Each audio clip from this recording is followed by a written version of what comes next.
Hello అండి, అందరికీ నమస్కారం. నేను మీ హర్షిని. ఈ రోజు నుండి మరొక కొత్త సిరీస్తో మీ ముందుకు వస్తున్నాం. ఆ సిరీస్ ఏంటి అంటే అందమైన ప్రేమ కథ. రచించిన వారు లావణ్య శ్రీనివాసరావు గారు. ఈ సిరీస్ని కూడా ఆదరిస్తారని మనస్ఫూర్తిగా కోరుకుంటున్నాను. ఇక సిరీస్లో మొదటి భాగంలోకి వెళ్తే, అప్పుడే ఉదయిస్తున్న సూర్యకిరణాలు తెల్లని పొగమంచుని చీల్చుకుంటూ పచ్చని పైరులపై పడుతుంటే, వాటిపై ఉండే నీటి బిందువులు కిరణాల తాకిడికి ముత్యాల్లా మెరుస్తూ ఉంటే చూడటానికి రెండు కళ్ళు సరిపోతాయా చెప్పండి? సమయం 6 గంటలు. అలారం నేనున్నానంటూ మోగుతుంది. ఆఫ్ చేసి మళ్ళీ ముసుగు వేసింది అను. అసలు పేరు అనంతలక్ష్మి. కాలేజ్లో ఏడిపిస్తున్నారని అనుగా మార్చేసింది. ఇంతలో రాజేశ్వరి గారొచ్చి సుప్రభాతం మొదలుపెట్టారు. దేవుంది అనుకుంటే మీరు పప్పులో కాలేసినట్టే. తిట్ల సుప్రభాతం. మన అనుకి అవే వేకప్ కాల్. అబ్బబ్బా, ఈ పిల్లతో వేగలేకపోతున్నా. లెగవే, బస్సు వచ్చే 10 నిమిషాల ముందు లేవడం, కంగారుగా రెడీ అవ్వడం రోజు దీనికి అలవాటైపోయింది. ఒక్క రోజైనా కాలేజ్కి టైంకి వెళ్ళావా అని తిడుతూ ఉన్నా అనుకి అవి జోలపాటలా ఉన్నాయి. లేవడం లేదు సరికదా. దుప్పటి మొత్తం ముసుగు వేసుకొని మరీ పడుకుంది. ఇంతలో జాగింగ్కి వెళ్ళి వచ్చారు పరశురాం గారు. అను ఆయనకి గారాల పట్టి. ఒక్కగానొక్క కూతురేమో. చిన్నప్పటి నుంచి కొంచెం అతి గారాబం. అది కూడా పరశురాం గారికి ఒక్కడే అన్నయ్య, ఆయనకి ఒక్కడే కొడుకు. ఇంటికి ఒక్కతే ఆడపిల్ల అవ్వడంతో ఎవరు ఏమీ అనరు. అను ఆడిందే ఆట, పాడిందే పాట. అందుకే రాజేశ్వరి గారికి భయం. ఇంతమంది గారాబం వలన కూతురు ఎక్కడ పెంకి పిల్లగా తయారవుతుందో అని. అందుకే ఆవిడ కోపం లేకపోయినా కొంచెం మందలిస్తూ ఉంటారు. ఏమండోయ్ శ్రీమతి గారు, నా బంగారు తల్లిని అప్పుడే ఎందుకు నిద్ర లేపిస్తున్నారు అని అన్నారు. అంతే. అప్పటి వరకు తల్లి ఎన్ని తిట్టినా లేవని అను వెంటనే లేచి తండ్రి దగ్గరికి పరిగెత్తుకు వెళ్ళింది. చూసారా, నేను ఎప్పటి నుంచి అరుస్తున్నానో అయినా నా మాటలు విననట్టు పడుకుంది. మీరు ఇలా రాగానే మీ దగ్గరకు వచ్చేసింది. అంతేలే, మీరు ఒకటి అని అంటూ ముక్కు చీదుకుంది రాజేశ్వరి. అమ్మా, నువ్వు అరిచావు, పిలవలేదు. నాన్న పిలిచారు, అరవలేదు, అందుకే వచ్చేసా అంటూ కన్ను గీటి చెప్తుంది అను. దానితో రాజేశ్వరి గారు ముఖం వేలాడేసుకుని, పోవే, నువ్వెప్పుడు ఇంతే అని రాని కన్నీళ్లు తుడుచుకుంటారు. దాంతో అను దగ్గరికి వచ్చి వాళ్ళ అమ్మకి చెక్కలు గింతలు పెట్టి నవ్విస్తుంది. దానితో రాజేశ్వరి కూల్ అయిపోయి కూతుర్ని హత్తుకుని ముద్దు పెట్టుకుంటారు. అది చూసి పరశురాం కూడా సంతోషిస్తారు. ఇక అను చకచక కాలేజ్కి రెడీ అయి వెళ్ళింది. అను చాలా అల్లరి పిల్ల. అంతేకాదు, మరి అంత అందగత్తె అని కాదు, చూడగానే మహాలక్ష్మిలా ఉంటుంది. ప్రిన్సిపాల్తో సహా అందరికీ తనంటే గౌరవం, అభిమానం. తన బెస్ట్ ఫ్రెండ్ రమ్య. ఇది మన హీరోయిన్ ఇంట్రడక్షన్. మరి ఆ అల్లరి పిల్లకి కాబోయేవాడు ఎలా ఉంటాడో ఏమో తెలుసుకుందాం. కాలేజ్లో తన బెస్ట్ ఫ్రెండ్ రమ్యతో కలిసి అల్లరి చేస్తూ ఉండగా అప్పుడే ఒక అబ్బాయి వచ్చాడు. అతను చూడగానే అందరూ లేచి నిలబడ్డారు. అను వెనక్కి తిరిగి కూర్చోవడం వలన తను చూడలేదు. అందరూ లేవడంతో ఏంటో అని వెనక్కి చూసింది. చూడగానే తన కళ్ళు పెద్దవయ్యాయి. అతను ఎవరో కాదు, కాలేజీ ప్రిన్సిపల్ గారి అబ్బాయి విక్రమ్. అను అంటే అతనికి చాలా ఇష్టం. కాకపోతే కొంచెం కోపిష్టి. ఏదైనా తనకే దక్కాలి అనుకునే మనస్తత్వం కలవాడు. అనుపై హక్కుగా ప్రవర్తిస్తాడు. అనుకి అస్సలు నచ్చదు అలా. కానీ పైకి ఏమీ అనలేకపోయేది. ప్రిన్సిపాల్ కొడుకు కదా. ఒకరోజు అతని ప్రవర్తన హద్దులు దాటింది. దాంతో అను కూడా ఇంకా భరించలేకపోయింది. కాలేజ్లో అందరి ముందు కొట్టింది. అప్పటి నుంచి అతను ఇంకా మూర్ఖంగా తయారయ్యాడు. కొడుకును మంచి మార్గంలో పెట్టలేకపోయానని ప్రిన్సిపాల్ గారు బాధపడేవారు. కానీ అను విషయంలో అతని ప్రవర్తనకి విసుగొచ్చి కాలేజ్ నుండి సస్పెండ్ చేశారు. అయినా సరే విక్రమ్ కేవలం అను కోసమే కాలేజ్కి వచ్చేవాడు. క్లాస్ జరుగుతున్నంతసేపు అనుని చూసి వెళ్ళిపోయేవాడు. ఈ 1 సంవత్సరం అయిపోతే తన చదువు అయిపోతుంది. అందుకే అను పెద్దగా పట్టించుకునేది కాదు. పైగా తనని ఏమీ ఇబ్బంది పెట్టకపోవడం కొంచెం ఊరట కలిగించేది. ఇక అక్కడ రాజమండ్రిలో తెల్లవారుజామున 5 గంటలు. గోదావరి తీరాన ఒక అబ్బాయి రన్నింగ్ చేస్తున్నాడు. అతను ఎంతో సేపటి నుంచి రన్నింగ్ చేస్తున్నాడు అనడానికి గుర్తుగా అతని శరీరం మొత్తం పట్టిన చెమట చూసే వాళ్ళకి కష్టంగా ఉన్నా అతనికి ఇది అలవాటే. ట్రైనింగ్‌లో ఇంతకన్నా ఎన్నో కఠినమైన సవాళ్లను ఎదుర్కొన్నాడు. ఇంతకీ ఆ అబ్బాయి ఏం చేస్తున్నాడో తెలియదు కదా! ఐపీఎస్ ట్రైనింగ్ పూర్తి చేసుకొని జాయినింగ్ ఆర్డర్స్ కోసం వెయిట్ చేస్తున్నాడు. 6 ఫీట్ హైట్‌తో మంచి ఫిట్‌నెస్ బాడీతో చూడగానే అమ్మాయిల మనసు దోచే రాజకుమారుడిలా ఉంటాడు. అతనే మన హీరో రామ్. ప్రెజెంట్ తన ఐపీఎస్ ట్రైనింగ్ పూర్తి చేసుకొని జాయినింగ్ ఆర్డర్స్ కోసం వెయిట్ చేస్తూ ఉన్నాడు. షూ లేస్ తీస్తూ టేబుల్పై ఉన్న కవర్ చూస్తాడు. అది చూడగానే అమ్మా అంటూ గట్టిగా అరుస్తాడు. కిచెన్లో ఉన్న అనసూయ గారు కంగారుగా వచ్చారు. ఏమైందో అని తీరా వచ్చాక కొడుకు గంతులు వేయటం చూసి ఉఫ్, భయపడి చచ్చా కదరా, కొంపలు మునిగినట్టు ఎందుకలా అరిచావు అని అడుగుతారు. అమ్మా నాకు పోస్టింగ్ వచ్చిందమ్మా అని ఎంతో ఆనందంగా చెప్తాడు రామ్. ముందే తెలిసిన విషయమే కదరా, మరి ఇలా గంతులు వేయాల్సిన పనేముంది అంటారు అనసూయమ్మ గారు. అయ్యో అది కాదమ్మా, నాకు పోస్టింగ్ అక్క వాళ్ళ ఊర్లోనే. ఇక నుంచి బావ నేను ఒకే స్టేషన్లో కలిసి పనిచేస్తాం. అవునా, ఎంత మంచి వార్త చెప్పావురా, మీ అక్కకి తెలిస్తే చాలా సంతోషిస్తుంది. ఉండు ఇప్పుడే మీ అక్కకి ఫోన్ చేసి చెప్తా అని అంటూ ఉండగానే అయ్యో వద్దమ్మా, నేనే వెళ్ళి అక్కకి సర్ప్రైజ్ ఇస్తా అంటాడు రామ్. ఇంతలో ప్రకాష్ గారు వచ్చి ఏంటి తల్లి కొడుకులు చాలా సంతోషంగా ఉన్నారు అని అడుగుతారు. అనసూయ గారు ఏవండి, మన వాడికి వాళ్ళ బావగారు చేసే స్టేషన్లోనే వచ్చిందండి అని ఆనందంగా చెప్పారు. అది విని ప్రకాష్ గారు చాలా సంతోషించారు. ఆయన రిటైర్డ్ హెడ్ మాస్టర్. చూద్దాం ముందు ముందు రామ్ అనుల జీవితాల్లో ఎలాంటి సర్ప్రైజ్లు ప్లాన్ చేశాడో దేవుడు. సాయంత్రం కాలేజీ వదిలే సమయానికి అనౌన్స్మెంట్ ఇచ్చారు. లాక్డౌన్ కారణంగా ఇంకో 10 రోజుల వరకు కాలేజ్కి హాలిడేస్ అని. అది విని కొంతమంది బాధపడ్డారు. ఫ్రెండ్స్ని మిస్ అవుతామని. ఇంకొంతమంది హ్యాపీగా ఫీల్ అయ్యారు. ఆను రమ్య మాత్రం హ్యాపీగానే ఉన్నారు. ఇద్దరిది ఒకే దగ్గర ఇల్లు కావడంతో ఎప్పుడు హాలిడేస్ వచ్చినా ఇద్దరు కలిసి 2 ఇళ్ళని ధూమ్‌ధామ్ చేసేస్తారు. అలా సంతోషిస్తూనే ఇంటికొచ్చారు. వెంటనే అను వాళ్ళ అమ్మని హగ్ చేసుకొని ఎంతో సంతోషంగా చెప్తుంది 10 డేస్ సెలవులని. అలా చెప్తూనే ఇల్లంతా గెంతుతూ తిరుగుతూ ఉంటుంది. అది చూసి రాజేశ్వరి గారు అయ్యో ఏంటది, ఆడపిల్లలు అలా గెంతకూడదే అని అరుస్తూ ఉంటారు. ఇంతలో వాళ్ళ తోడికోడలు హైమ గారు వచ్చి ఊరుకో రాజీ, ఆడపిల్ల అలా నట్టింట్లో తిరుగుతూ ఉంటే ఇల్లంతా కలకలలాడుతుంది అని చెప్తారు. పెద్దమ్మ సపోర్ట్తో అను అల్లరి ఇంకా ఎక్కువ అవుతుంది. చూసావా అక్క, మీ అందరి గారాబంతో అది ఇంకా మొండిగా తయారవుతుంది అని చిరుకోపం ప్రదర్శిస్తారు. పోనీలే రాజీ, చిన్నపిల్ల, ఇప్పుడు అల్లరి చేయకపోతే ఇంకెప్పుడు చేస్తుంది చెప్పు అంటారు. పేరుకి తోడుకోడళ్ళే అయినా సొంత అక్క చెల్లెలులా కలిసుంటారు ఇద్దరు. పెళ్లి చేసుకుని వచ్చిన తర్వాత ఆ ఇద్దరి కోడళ్ళకి వాళ్ళ అత్తయ్య గారు ఒకటే మాట చెప్పారు. చూడండమ్మా, నాకు కూతుళ్ళు లేరు. ఇక నుంచి మీరే నాకు కూతుర్లైనా కోడళ్ళైనా. మీరు కూడా తోడికోడళ్ళలా కాకుండా అక్క చెల్లెల్లా కలిసి ఉండండి అన్నారు. అంతే, అప్పటి నుంచి ఇప్పటి వరకు వాళ్ళ అత్తయ్య గారు చెప్పినట్టే నడుచుకుంటున్నారు. ఆవిడ లేకపోయినా ఆవిడ చెప్పిన ఏ మాటలని మర్చిపోలేదు ఇద్దరు. ఇక ఆ ఇంటి పెద్ద రఘురామయ్య గారు. ఆయనంటే ఆ ఊర్లో అందరికీ గౌరవం. ఆయన అభ్యుదయ భావాలు కలవారు. ఆయనే ఆ ఊరికి సర్పంచ్. ఈ కులం, గోత్రం, మతం ఇలాంటివి లేకుండా అందరూ కలిసిమెలిసి ఉండాలి అనే స్వభావం కలవారు. ఎంతో న్యాయంగా నిజాయితీగా ఉంటారు ఆయన తీర్పులు. అను వింటే ఆయనకి పంచ ప్రాణాలు. ఇప్పటి వరకు ఒక్కసారి కూడా అనుని పేరు పెట్టి పిలవలేదు. ఎప్పుడు అమ్మ అనే పిలుస్తారు. ఆయన పంచాయతీ పనులు ముగించుకొని వచ్చేసరికి తాతయ్య అంటూ పరుగున వెళ్ళి హత్తుకుంది అను. ఏమిటి, మా అమ్మ ఇంత సంతోషంగా ఉంది అని అడిగారు. మాకు 10 రోజులు హాలిడేస్ తాతయ్య అని చెప్పింది. ఓ అదా విషయం అని అన్నారు. ఆ అని తలని తెగ ఊపేసింది. ఆయనకి ఈ విషయం అర్థమైంది. తనని ఏదైనా అడగాలంటేనే అను అంత హుషారుగా చుట్టూ తిరుగుతుంది. అంటే మిగతా సమయంలో పట్టించుకోదని కాదు, ఇలా ఏవైనా అడగాలన్నప్పుడు ఇంకొంచెం ఎక్కువ ఎక్సైట్గా ఉంటుంది అంతే. ఏంటమ్మా చెప్పు తల్లి అని అడుగుతారు. తాతయ్య మీరు సూపర్, అసలు ఎలా తెలిసిపోతుంది మీకు నేను ఏదైనా అడగాలనుకుంటున్నానని అని అంటుంది.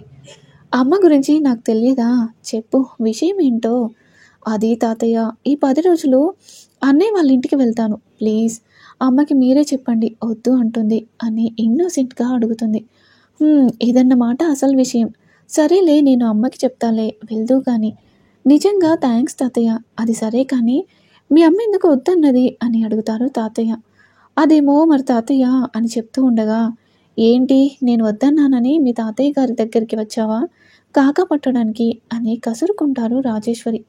చూడండి తాతయ్య మీ ముందే ఎలా తిడుతుందో, నన్ను ఏడుపు ముఖం పెట్టేస్తుంది అను. అయ్యో ఏడవద్దు తల్లి, పోనీలేమ్మా వెళ్ళని సరదాగా. అయ్యో మామయ్య గారు దీన్ని ఒక్కదాన్ని భరించడమే కష్టం, అలాంటిది ఇద్దరూ కలిసి నా కోడల్ని అక్కడ ఎన్ని ఇబ్బందులు పెడతారో, అసలే వాడివన్నీ మేనత్త పోలికలు అని అంటారు రాజేశ్వరి. అను ఇన్ని రకాలుగా పెడుతుంది ఫేస్. అది చూసి రాజేశ్వరికి నవ్వొచ్చినా చాలా కష్టంగా కంట్రోల్ చేసుకుంటారు. అది విని రఘురామయ్య గారు మాట్లాడేలోపు హైమ వచ్చి, ఊరుకో రాజీ, చిన్నపిల్ల అన్నాక అలానే అల్లరి చేస్తుంది. అయినా నేను అంజలికి ఫోన్ చేసి చెప్పేశాను అను వస్తుందని. తను ఎంతగా సంతోషపడిందో. ఇక చింటూగాడైతే ఎగిరి గంతేశాడనుకో, అత్తమ్మ వస్తుంది అత్తమ్మ వస్తుంది అని. అదే కదక్క నేను చెప్పేది, ఇద్దరు కలిసి ఇంటిని కిష్కిందకాండ చేస్తారు, అందుకే వద్దు అంటున్నా. చూడమ్మా రాజేశ్వరి, మా అమ్మ అలా ఉంటేనే బాగుంటుంది. అయినా నేను తనకి మాట ఇచ్చేశాను, వాళ్ళ అన్నయ్య ఇంటికి వెళ్తుంది సరేనా అని చెప్పారు.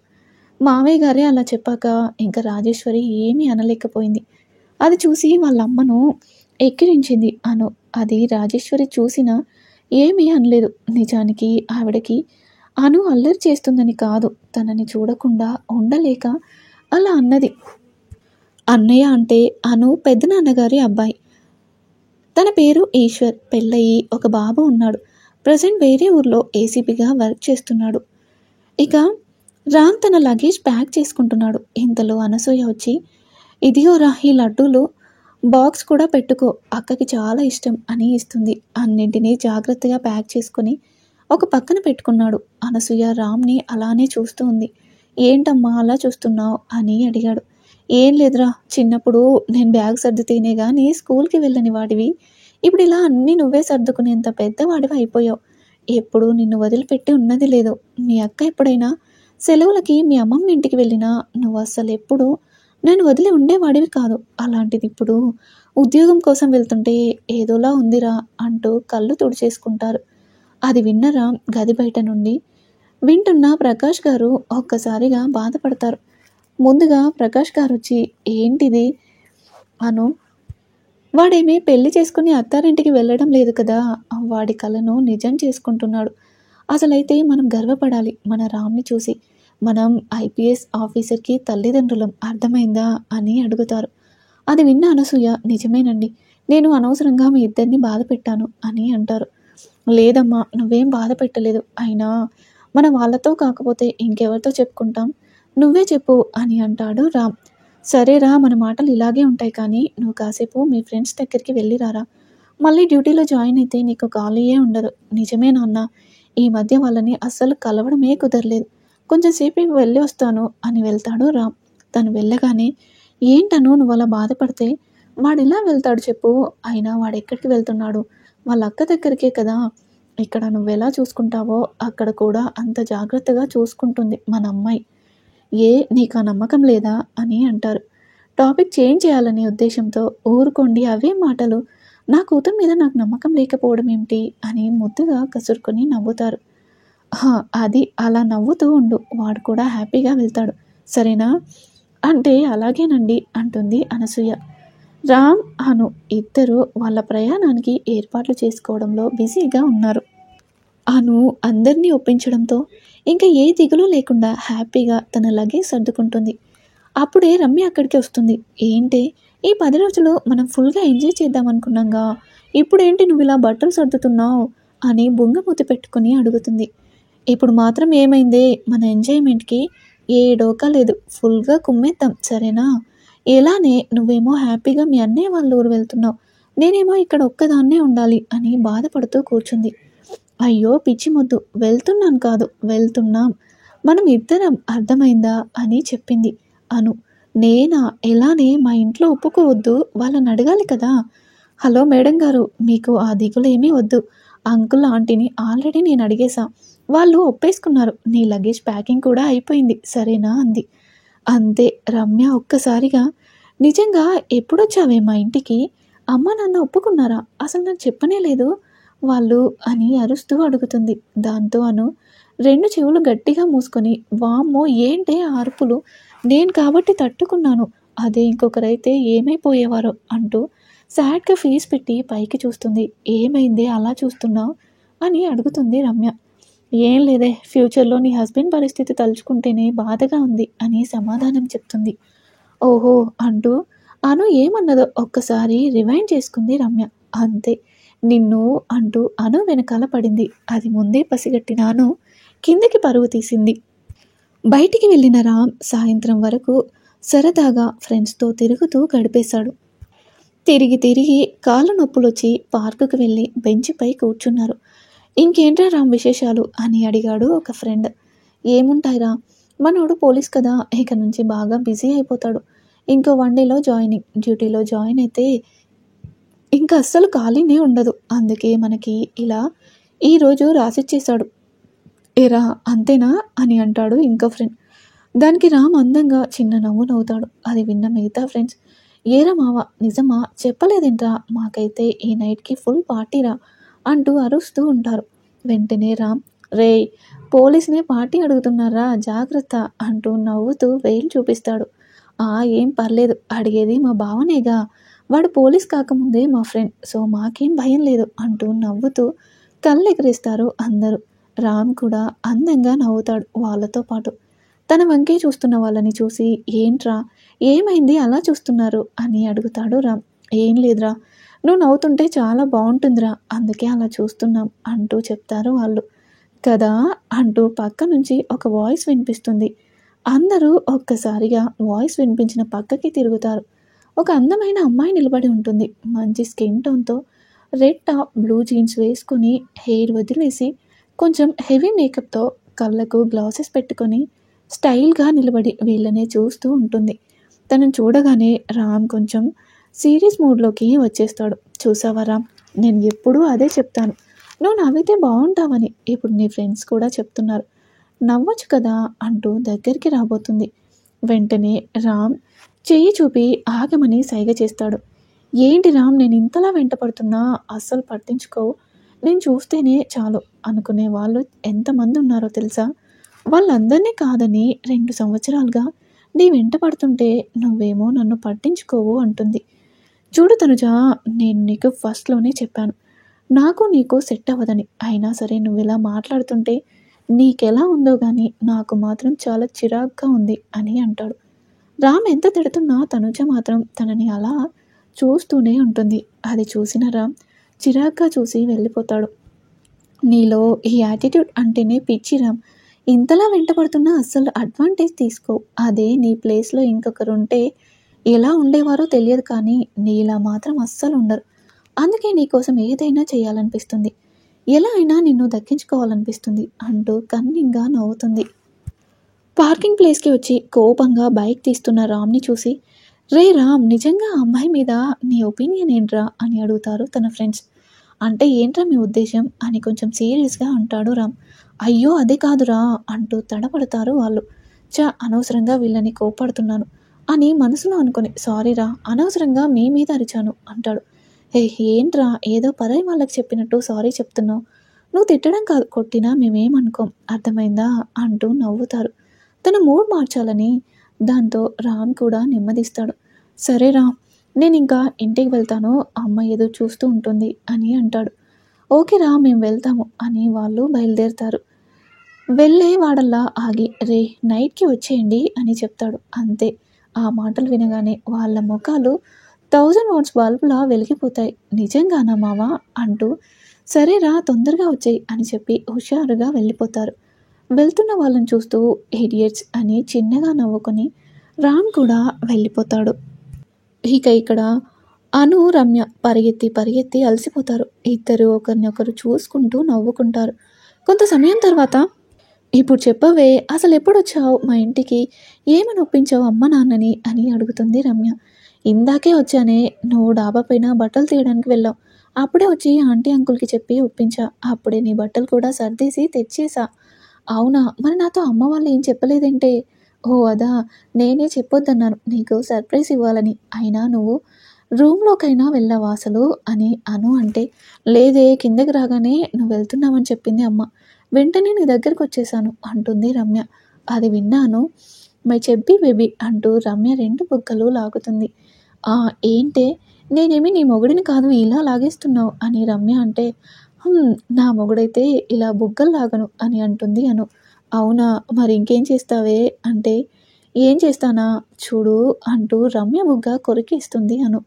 వెంటనే రమ్య పారిపోతూ, వామ్మో ఏంటే ఇలా కొరికేస్తున్నావు, ఇలా అయితే నా కాబోయే మా బావగారి పరిస్థితి ఏంటే, ఎప్పుడు జోబీలో యాంటీసెప్టిక్ క్రీమ్ పెట్టుకొని తిరగాలేమో అని అంటుంది. అది విన్నాను. యాంటీసెప్టిక్ క్రీమ్ ఎందుకే అని డౌట్‌గా అడుగుతుంది రమ్య. ఎందుకలా అన్నదో అర్థమవ్వక దానికి రమ్య నవ్వుతూ, ఎందుకంటే నువ్విలా కొరికేస్తే రాసుకోవాలి కదా! అయినా నన్ను కాబట్టి బుగ్గ మీద కొరికావు. అదే మా బావగారినైతే ఎక్కడ కొరుకుతావో ఏంటో అంటూ వెంటనే పారిపోతుంది. ఇంకా అక్కడే ఉంటే అను ఈసారి నిజంగా కొట్టేస్తుందని అనుకి అర్థమై చూసేలోగా రమ్య అక్కడ ఉండదు. తను వెళ్ళిన వైపే చూస్తూ సిగ్గుపడుతూ నవ్వుకుంటుంది. ఇంటికి వెళ్ళిన రామ్ గేట్ తీసి లోపలికి వెళ్ళి బైక్ పార్క్ చేసి కీస్ చేతి వేళ్లతో తిప్పుతూ వాళ్ళ అమ్మని వెతుకుతాడు. కిచెన్లో బిజీగా ఉన్న అనసూయ గారి దగ్గరికి వెళ్ళి అమ్మా అని పిలుస్తాడు. ఏంటి నాన్న చెప్పు అంటూ రామ్ వంక చూస్తారు. అమ్మా అది అంటూ కిచెన్ బల్లపై కూర్చొని ఎలా చెప్పాలో తెలియక సతమతమవుతాడు. అది గమనించిన అనసూయ, ఏంటి నాన్న అంత ఇబ్బంది పడుతున్నావు, పర్లేదు చెప్పు అని ప్రేమగా అడుగుతారు. మా ఫ్రెండ్స్కి నైట్ పార్టీ ఇస్తానన్నాను అందుకే అంటూ తల పైకెత్తి చూస్తాడు. అంతే, షాక్ అవి అలా ఉండిపోతాడు. రాత్రి భోజనాలకి ఒక్కొక్కరుగా అందరూ వచ్చి డైనింగ్ టేబుల్ దగ్గర కూర్చుని ఎదురు చూస్తూ ఉంటారు అను కోసం. కొంచెం సమయం తర్వాత, అమ్మ రాజేశ్వరి నువ్వు వెళ్ళి చూడమ్మా, మా అమ్మ ఇంకా రాలేదు అంటారు రఘురామయ్య గారు. సరే మావయ్య గారు అంటూ రాజేశ్వరి అను గది దగ్గరికి వచ్చి నెమ్మదిగా తలుపు తీస్తుంది. అంతే, ఒక్కసారిగా అలా ఉండిపోతుంది. ఏమైంది అక్కడ? రామ్ ఇక్కడ అను ఇద్దరు ఎందుకు షాక్ అయ్యారనేది నెక్స్ట్ పార్ట్లో చూద్దాం. ఈరోజు ఎపిసోడ్పై మీ అభిప్రాయాన్ని తప్పకుండా తెలియచేయండి. అలాగే మరిన్ని ఇంట్రెస్టింగ్ స్టోరీస్ కోసం ప్లీజ్ మా ఛానల్ని తప్పకుండా సబ్స్క్రైబ్ చేసుకోండి.